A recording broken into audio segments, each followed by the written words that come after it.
दोस्तों, कई लोगों के कमेंट आ रहे हैं कि ऑटोमेशन से हमारा डाटा नहीं जाता है। किस प्रकार का डाटा जाना चाहिए पता नहीं है। पहले मैनुअल रजिस्टर बनाए जाते थे, अब ऑनलाइन हो गया, तो क्या मैनुअल रजिस्टर बनेगा कि नहीं बनेगा, इन सब चीज़ों के बारे में बात करेंगे। साथ में बात करेंगे कि एक मैनेजर को दिन भर में किस प्रकार का डाटा इकट्ठा करना चाहिए, क्या क्या रख रखाव करना चाहिए।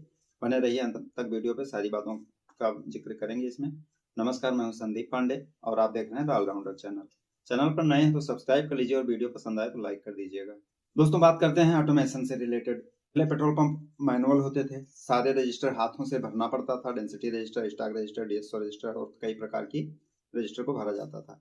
अभी ऑटोमेशन पे हो गए, सर्वर से जोड़ दिए गए हैं। ऑटोमेशन से होने का मतलब ये हो गया कि आपके टैंक में कितना तेल है, कितना तेल बिक रहा है, उतना माइनस करके ऑटोमेशन दिखाता रहेगा।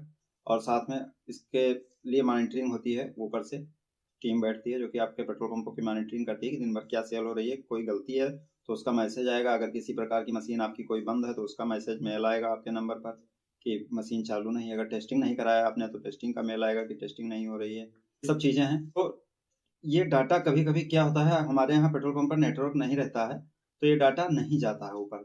तो इसके लिए हमको ध्यान रखना है, कंपनी की तरफ से कम दो प्रकार के नेटवर्क की व्यवस्था कराई जाती है। जैसे एयरटेल हो गया, जियो हो गया, वोडाफोन हो गया।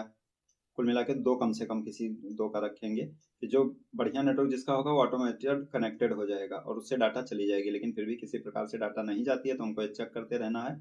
ये ऑटोमेशन में ऑप्शन है, हम उसको अलग वीडियो बना के बताएंगे आपको कि कैसे चेक करना है।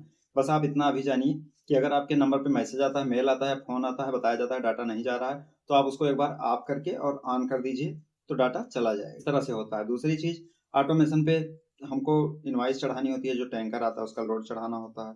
ये सारी चीजें हैं। मैनुअल भी करना रहता है तो मैनुअल भी मैं कहूंगा कि करते रहिए, क्योंकि हमारा एक प्रतिदिन का काम है जो बनता हैबिट बनी हुई है, उसको हटाइए मत, बनाते रहिए उसको, रजिस्टर को। सबसे बड़ी बात यह है कि एक मैनेजर को क्या जरूरी चीजें करना चाहिए। तो सबसे पहले सुबह आप पहुंचिए पेट्रोल पंप पर, मशीनों की टेस्टिंग पौने 10 बजे से 10 बजे के बीच में करवा लीजिए, नहीं तो मशीन 10 बजे सेल बंद हो जाएगी। और उसके बाद में अगर आप सुबह हिसाब बनाते हैं तो अच्छी बात है, हिसाब बना लीजिए। फिर बैंक का काम निपटाइए, तेल आ रहा है तो उसको लाइए, खाली कराइए, रिसीव करिए, एंट्री करिए ऑटोमेशन पर। मैनुअल चेक लिस्ट भी भरिए, ऑटोमेशन पर भी भरिए और सैंपल बॉक्स वगैरह भरवाइए, सील लगवाइए।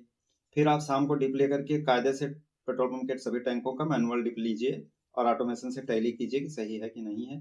फिर हिसाब बनाइए, हिसाब बनाने के बाद में कैश मिलाइए। बहुत ज़्यादा काम नहीं रहता है। बस ये है कि हाँ, इस पर फोकस करना है आपको कि हमारा सेल्समैन जो बाहर ड्यूटी कर रहा है किस प्रकार का व्यवहार हमारे ग्राहकों से कर रहा है।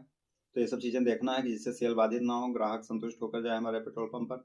और हो सके तो पेट्रोल पंप पर एक कैफे वगैरह खुलवा दीजिए, उससे आपका इनकम भी होगा और आपके कस्टमर जो आएंगे उनको भूख लगी है तो कुछ खाने पीने को मिलेगा। एटीएम मशीन रहेगी तो पैसे के लिए भी दिक्कत दूर रहेगी उनकी। आगे चल के ईवी चार्जिंग की जरूरत पड़ेगी तो ईवी चार्जिंग पॉइंट इस समय कंपनियां लगवा रही हैं तो उसको भी लगवा लीजिए। इन्हीं सब चीज़ों की जरूरत है, बहुत ज़्यादा जरूरत नहीं है। मिलते हैं नेक्स्ट वीडियो में, तब तक के लिए नमस्कार।